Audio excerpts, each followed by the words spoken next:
నమస్తే, welcome to Disha TV. Telangana రాష్ట్రంలో parliament ఎన్నికలు అయితే ముగిశాయి. అయితే ఇక పట్టాభద్రుల ఉప ఎన్నిక అయితే జరగనుంది ఈ నెల 27వ తారీఖు.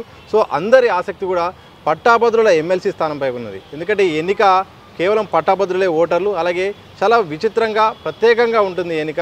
సో మరి ఎలా ఉండబోతుంది, ఓటర్ల నాడి ఏ విధంగా ఉండాల్సిన అవసరం ఉంది, గెలిచిన అభ్యర్థి విధులేంటి, ఎలాంటి అభ్యర్థిని ఓటర్లు సెలెక్ట్ చేసుకోవాలి, తాజా పరిస్థితులు ఏంటి, మరిన్ని విషయాలు తెలుసుకుందాం. మనతో పాటు పొలిటికల్ అనలిస్ట్ ముఖేష్ సామల గారు ఉన్నారు. సార్ నమస్తే. నమస్తే అండి. సో పట్టాభద్రుల ఎమ్మెల్సీ ఎట్లా జరుగుతుంది ఈ సరళి, మొత్తం ఎన్నికల సరళి ఏం జరుగుతుంది?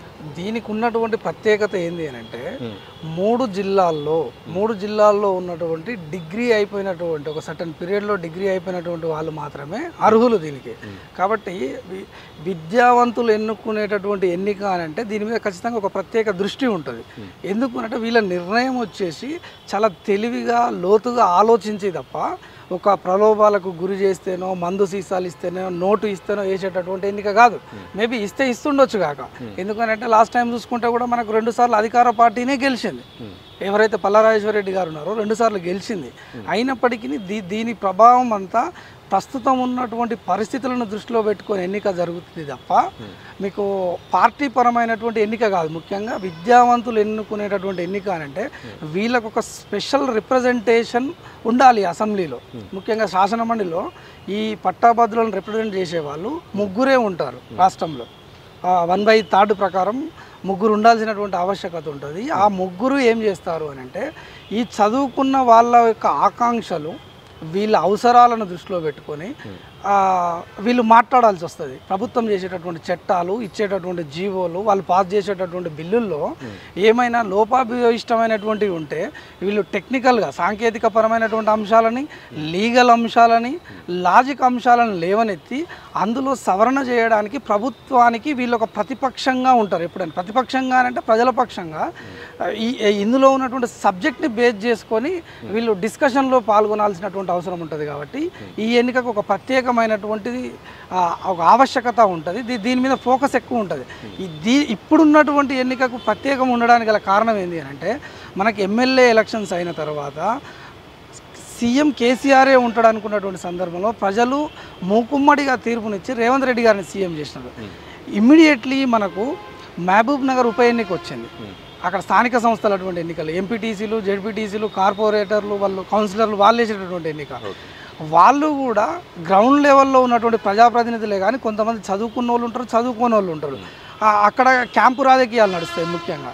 కానీ ఎంపీ ఎలక్షన్లో దీని ప్రభావం పడుతుందని చెప్పి దీనికి ఏమైంది అని అంటే హైకోర్టు స్టే ఇచ్చింది, రిజల్ట్ ఆపమన్నది. కాబట్టి ఈ స్థానిక సంస్థల ప్రజాప్రతినిధుల తీర్పు ఏ విధంగా ఉంది తెలియకముందే మళ్ళీ ఎంపీ ఎలక్షన్స్ వచ్చినాయి. దాని రిజల్ట్ కూడా ఇప్పుడు కన్ఫ్యూజన్. రేపు 4వ తారీఖు దాని ఎలక్షన్ రిజల్ట్స్ ఉంది, ఎంపీ ఎలక్షన్. ఆ స్థానిక సంస్థల ఎమ్మెల్సీది రిజర్వ్డ్ చేసి ఉన్నది కౌంటింగ్. కాబట్టి ఇప్పుడు చదువుకున్నటువంటి వ్యక్తులు ఏ విధంగా ఎన్నుకుంటారు, వీళ్ళ యొక్క తెలివి ఏంది అనేది ఒక యావత్ తెలంగాణ మొత్తం ఒక రకంగా చూస్తున్నది. రేపు ఎంపీ ఎలక్షన్లో బీజేపీకి ఎడ్జ్ ఉంటుందా, కాంగ్రెస్కి ఎడ్జ్ ఉంటుందా, ఒక పక్క కాంగ్రెస్ పార్టీకి వ్యతిరేకత వచ్చిందని బీఆర్ఎస్ వాళ్ళు చెప్తున్నటువంటి సందర్భంలో బీఆర్ఎస్ పార్టీ మీద ఏమైనా కన్సర్న్ ఉంటుందా ఓటర్స్కి అన్నటువంటి ఈ నార్మల్ ఓటర్లు పాల్గొనేటటువంటి ఓటర్లు కాకుండా, స్థానిక సంస్థల ప్రతినిధులు పాల్గొన్నటువంటి ఓటర్లు కాకుండా కేవలం విద్యావంతులు పాల్గొంటున్నటువంటి ఎన్నికలు. కాబట్టి దీనికి ఒక ప్రత్యేకత సంతరించుకుంది. దట్టు ఒక 3 జిల్లాలకు సంబంధించినటువంటి ఎన్నిక ఇది, విద్యావంతుల ఎన్నిక.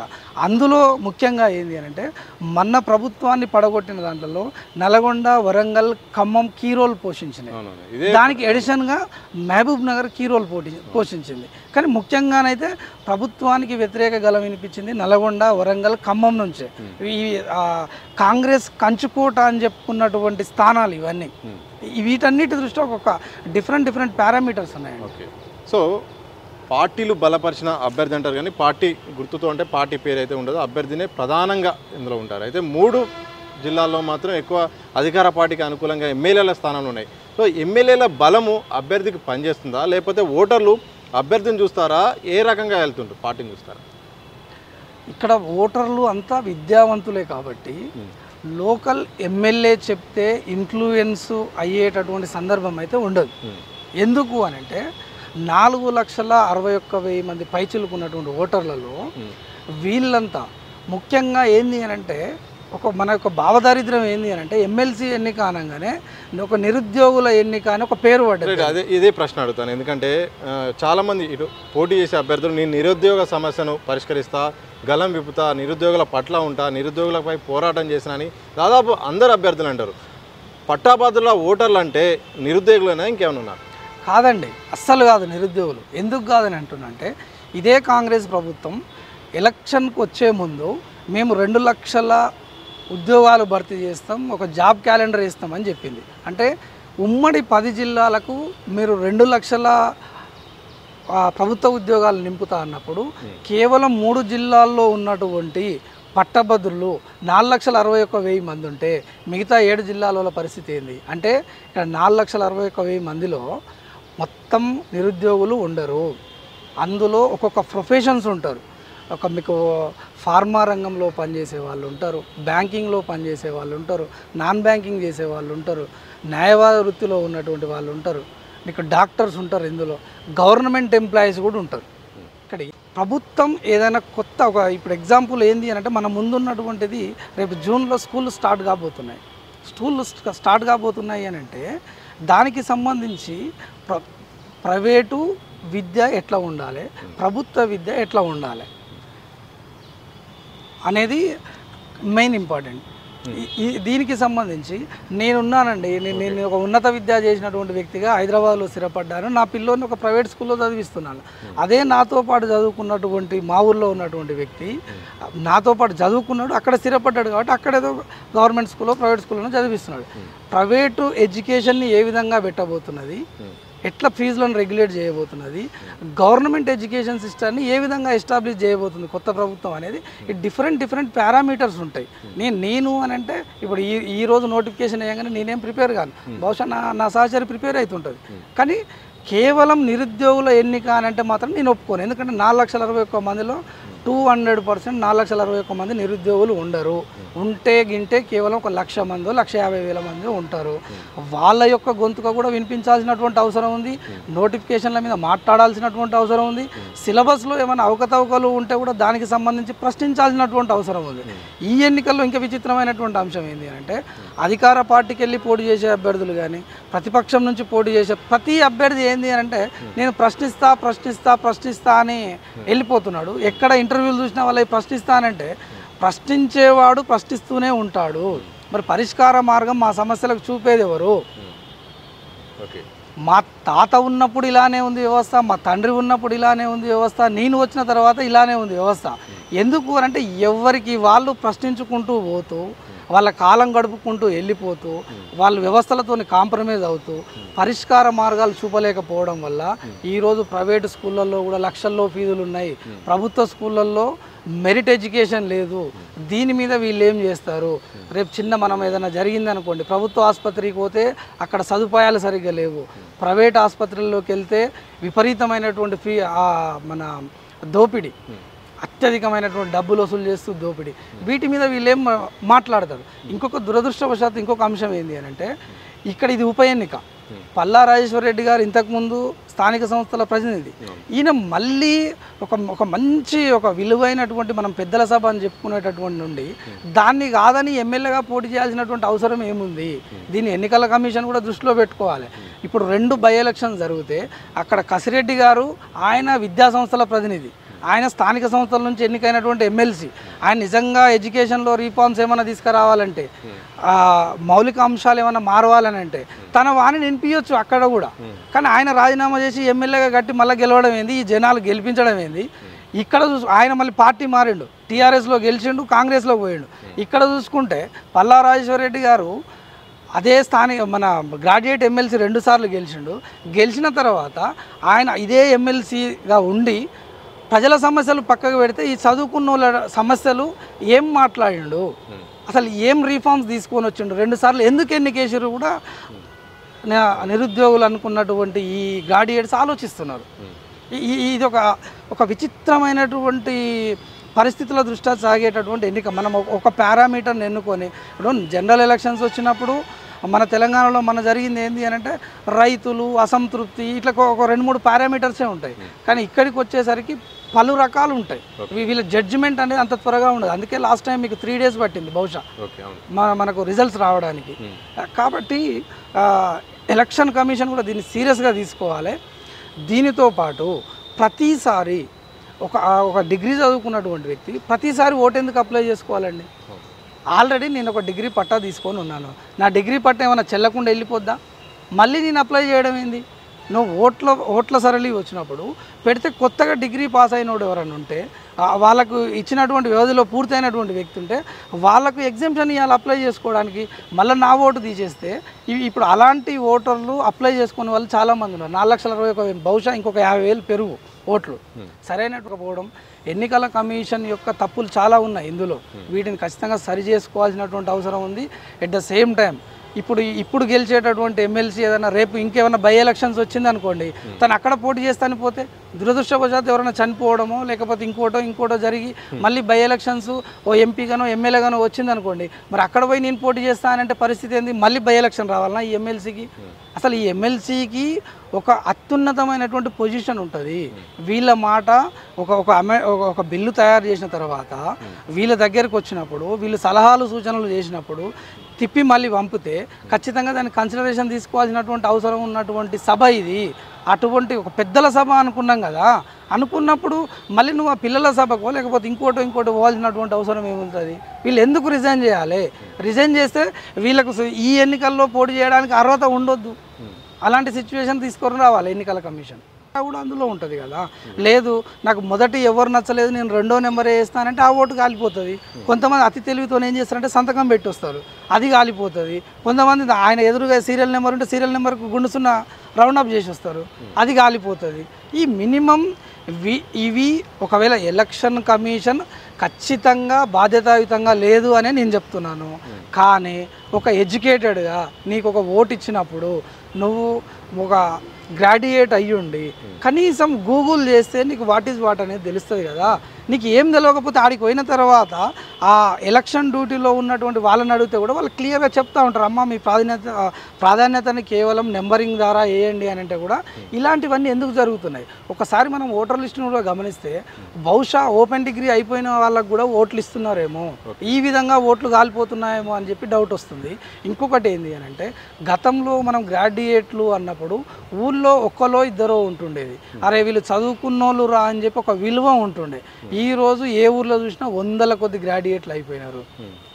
ఈ సర్టిఫికెట్లు ఎక్కువ అయిపోయేవరకే వీళ్ళలో ఉన్నటువంటి ఆ చదువు సామర్థ్యము లేకపోతే ఈ మేధావితనమే కావచ్చు ఇంకోటి కావచ్చు ఇవన్నీ తగ్గిపోయినాయి. ఈ నువ్వు చదివింది డిగ్రీనే కదా లేకపోతే నువ్వు చదివింది ఇంతేనా అని చదువుకున్నోడే మనం చులకన చూస్తున్నటువంటి పరిస్థితులు వస్తున్నాయి. ఎందుకనంటే రేపు తీసుకునేటటువంటి ఈ నిర్ణయం వల్ల రేపు స్థానిక సంస్థల ఎన్నికల్లో ఎవడన్నా చదువుకున్నోడు పోయిగో ఈ పార్టీకి వేయిరి లేదుగో ఈ అభ్యర్థికి వేయిరి ఓటు అని చెప్తే తిట్టుడు తంతరు పట్టుకొని అరే నువ్వు ఎవరికి వేసినావు రా ఓటు అని అడుగుతారు. కాబట్టి కొంచెం ఒళ్ళు దగ్గర పెట్టుకొని ఓటు ఎట్లా వేయాలి, ఎవరికి వేయాలి, నువ్వు ఎలాంటి అభ్యర్థిని ఎన్నుకుంటున్నావు, ఆ ఎన్నిక క్రమంలో ఆయన యొక్క విద్యార్హత లేనిది, ఆయనకి ఏమైనా ఇంగ్లీష్ వస్తుందా హిందీ వస్తుందా ఇవన్నీ కూడా చూసుకోవాల్సినట్టు. ఇప్పుడు ఎమ్మెల్యేకు ఏం కాదు చదువు రానటువంటి ఎమ్మెల్యే అవుతున్నారు, నేను కావద్దా అనొచ్చు కొంతమంది, కానీ అది కాదు. దీని యొక్క ప్రాధాన్యత వేరు కదా. చదువుకున్నోడు సన్నాసం ఎన్నుకుంటే ఎట్లా అండి మీరు శాసనసభలో? దాన్ని ఖచ్చితంగా దృష్టిలో పెట్టుకొని ఓటర్లు ముఖ్యంగా పట్టభద్రులు కూడా నిరుద్యోగం అంటున్నటువంటి వాళ్ళని నిరుద్యోగ సమస్యలు కాదు మనకు కావాల్సినది, ఉన్నటువంటి వాళ్ళ సమస్యలు. రేపు మొన్న పల్లా రాజేశ్వరరెడ్డి గారు అనుకుంటాను ఎమ్మెల్సీగా ఉన్నప్పుడు ప్రైవేటు యూనివర్సిటీలు అడ్డగోలుగా తీసుకొని వస్తే పల్లెత్తి మాట అనలేదండి. ఆయన కాలేజీలు పెంచుకుంటూ పోయి ఆయనకు కావాల్సినటువంటి బిల్లులను పాస్ చేసుకుంటూ పోయి కీలకంగా ఉన్నటువంటి వ్యక్తి నీ గురించి మాట్లాడలేదు. ప్రభుత్వం సంకన సీఎం సంకన ఉండి ఈరోజు నువ్వు ఎవరిని పెడుతున్నావు, ఆయన ఎవరి సంకన చేరుతాడు, ఏం మాట్లాడతాడు, అసలు ఒక బాధ్యతాయుతంగా మీడియా ముందు మాట్లాడేటటువంటి సబ్జెక్ట్ ఉందా ఆయనకు అనేది కూడా పబ్లిక్ ఆలోచించుకొని ఓటేయాల్సినటువంటి అవసరం ఉంది. ఇక లెక్కింపు ప్రక్రియ చాలా విచిత్రంగా ఉంటుంది. లాస్ట్ టైం అయితే మేబీ ఫలితాల కోసం 3 రోజులు పట్టింది. ఏంటి ప్రాధాన్యత క్రమం నుండి లాస్ట్ నుండి చివరి అన్ని లెక్కలు ఉంటాయి కదా, ఎట్లా అసలు ఈ ప్రాసెస్ ఎట్లా ఉంటుంది? ఒకసారి చాలామందికి అయితే ఈ ఫలితాల మీద ఎట్లా క్యాలిక్యులేట్ చేస్తారో చాలామందికి ఐడియా లేదు, ఎట్లా చేస్తారో ఒకసారి చెప్పండి. ముఖ్యంగా ఓటింగ్లో పాల్గొనాల్సినటువంటి పట్టభద్రులు కూడా పాల్గొనట్లేరు. లాస్ట్ టైము చాలా తక్కువ పర్సెంటేజ్ అయింది ఓటింగ్, ఒకసారి 58 తర్వాత 70. ఎందుకు అని అంటే నువ్వు ఓటు అప్లై చేసుకున్నప్పుడు నీకు నువ్వే అప్లై చేసుకుంటున్నావు. నీకు ఎవరో వచ్చి నీ సర్టిఫికేట్లు అడిగి నీ ఫోటో అడిగి చేస్తలేరు. నీకు నువ్వు బాధ్యతతో ఓటు అప్లై చేసినప్పుడు ఖచ్చితంగా నువ్వు 100 రూపాయలు బస్ కిరాయి పెట్టుకొని నీ మండల హెడ్ క్వార్టర్లో పోయి ఓటేసి రావాలి. అదొక మినిమం బాధ్యత. అది లేనప్పుడు నువ్వు ఓటు అప్లై చేసుకోవద్దు కదా, ఆ పర్సంటేజ్ తగ్గుతుంది కదా. దాని మీద ఒక పనికిమాలోడు పోయి శాసన మండలికి వెళ్ళిపోతున్నాడు కదా. దానికి కూడా ఓటేసినోడు ఎంత కారణమో ఓటింగ్లో పాల్గొనోడు కూడా అంతే కారణం. కాబట్టి దాన్ని దృష్టిలో పెట్టుకోవాలి. దానితో పాటు ఓటింగ్ సరళి వచ్చేసి ఏ విధంగా ఉంటుంది, ఎవరికి పడుతున్నాయి అనే దాని విషయంలో ఇది ఒక డిఫరెంట్ మెజారిటీ బై మైనారిటీ చూసేది కాదు. ఇది ఎలా ఉంటుందంటే మీరు ఒకసారి మొదటి ప్రాధాన్యత ఓట్లు ఎంతమందికి వచ్చినాయని లెక్కేస్తారు. లెక్కేసినప్పుడు మీరు ఏదైతే అన్ని చెల్లుబాటు అయినటువంటి ఓట్లు మాత్రమే, కాలిపోయిన ఓట్లు కాకుండా ఏవైతే చెల్లుబాటు అయినటువంటి ఓట్లు ఉంటాయో అందులో 50% రావాలి. వచ్చి ఒక్క ఓటు వచ్చినా ఆయన గెలుస్తాడు. ఇవి ఇక్కడ సమస్య అదే ఉంటుంది. ఒకవేళ వన్ సైడ్ ఓటింగ్ అనేది జరగకుండా ఉండి అంటే మెజారిటీ ఓటర్లు మెజారిటీ ఒక 50% మంది మొదటి ప్రాధాన్యత ఆయనకి ఇవ్వలేదు అనుకోండి, ఇవ్వనప్పుడు సమస్య వస్తుంది. ఇక ఎలిమినేషన్ రౌండ్ ఉంటుందండి. అందులో ఆ ఎలిమినేషన్ రౌండ్ ఏ విధంగా ఉంటుంది అని అంటే తక్కువ వచ్చినటువంటి మొదటి ప్రాధాన్యత ఓటర్ని తీసేస్తారు. తీసేయడం అని అంటే ఆ ఓట్లన్నీ తీసి పక్కకి వేయరు. ఇది మన గ్రామ పంచాయతీ ఎన్నికల్లో జరిగినటువంటిది కౌంటింగ్ ఉండదు. ఆ ఓట్లన్నీ మళ్ళీ వ్యాలిడే, మళ్ళీ అవన్నీ వెతుకుతారు. అందులో సెకండ్ ప్రాధాన్యత XYZ ఎవరికి వేసినారు అని చెప్పి మళ్ళీ అందులో కలుపుతారు ఓట్లు. ఈయనకు ఒక 5,000 ఓట్లు వచ్చినాయి అనుకోండి, ఈయనకు సెకండ్ ప్రాధాన్యత ఓట్లు అందులోకి వెళ్ళి ఒక 200 పడ్డాయి అనుకోండి, ఆ 200 యాడ్ చేస్తారు అందులో. అప్పుడు ఏమైతే 5,200 అవుతుంది ఆయన ఓట్లు. నెక్స్ట్ వచ్చినటువంటి వ్యక్తి ఒకవేళ 4,500 అయినాయి అనుకోండి, ఇందులోకి వెళ్ళి ఒకవేళ ఆ ఓట్లు ఒక 800 పడ్డాయి అనుకోండి, ఏమవుతుంది అక్కడ 5,300 అవుతుంది. అప్పుడు ఆయనని గెలుపుగా ప్రకటిస్తుంది. ఈ విధంగా సాగిపోతుంటుంది సరళి. కాబట్టి కొంచెం కాంప్లెక్స్ ఉంటుంది. అక్కడ కౌంటింగ్ చేసే వాళ్ళకి కూడా విపరీతమైనటువంటి ట్రైన్ ఉంటుంది. ఒక ఉత్కంఠ అయితే ఉంటుంది ఖచ్చితంగా. లాస్ట్ ఎన్నికలు కూడా అట్లే జరిగింది. అవును, 3 రోజులు జరిగినట్టుంది బహుశా. 3 రోజులు జరిగి అందుకే ఏమవుతుంది అని అంటే మీరు వేసేటటువంటి ఓటు ఈ లెక్కల మీద ఆధారపడి ఉంటుంది, ఈ తికమక లెక్కల మీద ఆధారపడి ఉంటుంది. కాబట్టి మంచి విజ్ఞుణ్ణి, విధేయత కలిగినటువంటి వ్యక్తిని, విలువలు కలిగినటువంటి వ్యక్తిని, ముఖ్యంగా నైపుణ్యం ఉన్నటువంటి వ్యక్తిని, నాణ్యత కలిగినటువంటి వ్యక్తిని ఎన్నుకోండి అని చెప్తున్నాను మీ మీడియా ద్వారా. సో ఈసారి పార్టీల నుండి అభ్యర్థులు పోటీ చేస్తున్నారు, అలాగే స్వతంత్ర అభ్యర్థులు కూడా పోటీ చేస్తున్నారు. దాదాపు 52 మంది ఈసారి బరిలో ఉన్నారు. అభ్యర్థుల మధ్య చూస్తుంటే వాళ్ళ పేర్లు కానీ వాళ్ళ బలాబలాలు చూస్తుంటే ఓవరాల్గా మీకున్న విశ్లేషణ ఏంటి? అయితే మేజర్గా మనం ఇప్పుడు చూసుకున్నట్టయితే ప్రస్తుతం 4-5 బహుశా మీడియాతో మాట్లాడుతున్నారు. కాబట్టి మీడియాలో కనబడించేటటువంటి వ్యక్తి మాత్రమే ఏమంటారు హైప్లో ఉన్నట్టు, టాప్ 5లో ఉన్నారు, టాప్ 10లో ఉన్నారు అని చెప్పడానికి లేదు. ఎందుకు అనంటే ఇప్పుడు ఒక టెక్నాలజీ వచ్చింది మనకు. ఏం టెక్నాలజీ అని అంటే మనం ఓటు అప్లై చేసేటప్పుడు ప్రతి ఒక్కరిది మొబైల్ నెంబర్ ఇస్తాం. కాబట్టి ఆ మొబైల్ నెంబర్ ద్వారా కూడా ప్రచారాలు చేస్తున్నారు. నాకు నిన్నొకరిది వచ్చింది, మొన్నొకరి కాల్ కూడా వచ్చింది నాకు. ఎట్లా అంటే వాళ్ళు ఒక కాన్ఫరెన్స్ కాల్ క్రియేట్ చేస్తున్నారు, మూకుమ్మడి SMS-లు పంపుతున్నారు, మూకుమ్మడి వాట్సాప్ మెసేజ్లు పంపుతున్నారు. ఇప్పుడు సోషల్ మీడియా కూడా ఉంది. చాలామంది ఏంటి అంటే పొద్దున్న లేస్తే 4 మీడియా సంస్థలు తెలిసినటువంటి వ్యక్తి ఉంటేనేమో రోజు ప్రచారం చేసే వరకు యూట్యూబ్ ఆన్ చేసినా, నువ్వు ఇన్స్టా ఆన్ చేసినా వాళ్ళే కనబడుతున్నారు కావచ్చు కాక. కానీ వీళ్ళు చాప కింద నీరులాగా వీళ్ళు కూడా ప్రజల్లోకి వెళుతున్నారు, ఆలోచింపజేస్తున్నారు. మనం వీళ్ళే ఉంటారు, వీళ్ళే గెలుస్తారని చెప్పడానికి లేదు. ఎందుకు అని అంటే నల్గొండ, వరంగల్, ఖమ్మం మొత్తము ఒక ఉద్యమాల గడ్డ. ఇది ముఖ్యంగా లెఫ్ట్ భావజాలం ఎక్కువ ఉన్నటువంటి గడ్డ. అతనిలో ఉన్నటువంటి విశ్వసనీయత ఏంది అని రాజకీయాలని ఎప్పటికప్పుడు ఎనాలసిస్ చేసుకునేటటువంటి గడ్డ. అందులో పుట్టినటువంటి గడ్డి పరకకు కూడా పౌరుషం, రోషం, ఆలోచన ఇవన్నీ ఉంటాయి. 100 మీరు అక్కడ ఆ ప్రాంతంలో ఆ గాలిని పీల్చిన అక్కడికి పోయింది అని అంటే మీకు ఏదో తెలియనటువంటి రాజకీయ పరిణితి అయితే వచ్చేస్తుంది. ఎందుకనంటే అప్పుడు లేనప్పుడు ఇవాళ ఉన్నటువంటి 35 సంవత్సరాల ఓటరే కావచ్చు, 30 సంవత్సరాల ఓటరే కావచ్చు, 30 సంవత్సరాలకి వెళ్ళి తెలంగాణ ఉద్యమం మొదలుకుంటే ప్రతిదీ చదువుకుంటూ ఆ ఎర్ర స్తూపాలను చూసుకుంటూ పెరిగినటువంటి వ్యక్తులే కదా ఓటర్లంతా. లేదు ఏదో నా కొడుకు అవి తెలవాలని లేదు, కానీ నాకైతే తెలుసు కదా. కాబట్టి ఖచ్చితంగా ఆ ప్రభావం ఉంటుంది. ఆ రెవల్యూషన్ ఉన్నటువంటి ఏరియా కాబట్టి పోటీ చేసినటువంటి అభ్యర్థులు ముఖ్యంగా మీరు ఏ విధమైనటువంటి మీ మాటల్లో పరిపక్వత, మీ మాటల్లో ఉన్నటువంటి విలువలు, మీ గుణగణాలు, వీటన్నిటిని ప్రజలు ప్రతిదీ మీరు మాట్లాడే ప్రతి పదాన్ని భూతద్దంలో పెట్టి చూస్తారు కాబట్టి కొంచెం మాట్లాడేటప్పుడు ఒళ్ళు దగ్గర పెట్టుకొని మాట్లాడుతూ, మీరు రిప్రజెంట్ చేసేది పట్టభద్రులను కాబట్టి కొంచెం జాగ్రత్తగా మాట్లాడి జాగ్రత్తగా క్యాంపెయినింగ్ చేసుకోవాలి. కానీ ఏదో మా పార్టీ అధికారంలో ఉందని, లేదు అని అంటే అధికార పార్టీ మీద వ్యతిరేకత ఉందని చెప్పి కానీ లోకల్లో ఉన్నటువంటి ఎవడో కోసుకొని రాజకీయాలు చేసేటటువంటి చెప్తే ఇని వేసేటటువంటి ఓట్లు కావు ఇవి. అందరిలో బహుశా నేను అనుకుంటాను 4 లక్షల మంది పట్టణ ప్రాంతాలలో పలు విధాలమైనటువంటి పనులు చేసుకుంటూ వాళ్ళకి 4 ఇంగ్లీష్ ముక్కలు వస్తాయి, సోషల్ మీడియా జ్ఞానంతో పాటు సొసైటీ జ్ఞానం ఉన్నటువంటి వ్యక్తులే కాబట్టి కొంచెం ఒళ్ళు దగ్గర పెట్టుకొని ప్రచారం చేసుకోండి. కొంచెం డాంబికాలకు పోకండి. మీరు ఏం చేయాలి, మీరు ఏం చేస్తారు, ఏం చేయగలుగుతారో చెప్పండి. కానీ ఊకే ప్రశ్న, ఊకే నిరుద్యోగం కావాలండి. నిరుద్యోగం ఉంది. ప్రభుత్వము ఏర్పాటు చేయాలి ఉద్యోగాలు. కానీ ప్రైవేటు సంస్థల్లో చేసేటటువంటి వీళ్ళ హక్కులను ఎవరు కాపాడాలి? ఈ కార్మికుల హక్కులను ఎవరు కాపాడాలి? లేదు, మీరు ఎవరైనా మాట్లాడగలుగుతారా? ప్రైవేట్ సంస్థల్లో రిజర్వేషన్ వ్యవస్థను మేము తీసుకొని వస్తాం, దాని గురించి మాట్లాడతామంటారా? మాట్లాడలేరు. మీరు అట్లా మాట్లాడినప్పుడు మీ పక్కన ఉన్నటువంటి శాసన మండలి సభ్యుడు ఆయన ఒక పారిశ్రామికవేత్త అయి ఉంటాడు, ఆయన అపోజ్ చేస్తాడు. అప్పుడు మీరు ఏ విధంగా రిప్రజెంట్ చేస్తారు? ఎవరికన్నా దమ్ముందా? నేను మీ దిశ టీవీ ద్వారా అడుగుతున్నాను. నేను నిరుద్యోగులు ప్రభుత్వాలకు నోటిఫికేషన్ వేసిందాక అని మాట్లాడుతున్నారు కదా. ప్రైవేటు ఉద్యోగాలలో రిజర్వేషన్ కూడా మేము అడుగుతాం, తీసుకొని వస్తామని ఎవరన్నా ఉంటే రండి, వాళ్ళని అర్చిస్తారు. మెజారిటీ సభ్యులంతా వాళ్ళ వైపు ఉంటారు. ఓకే, సో థ్యాంక్ యూ అండి.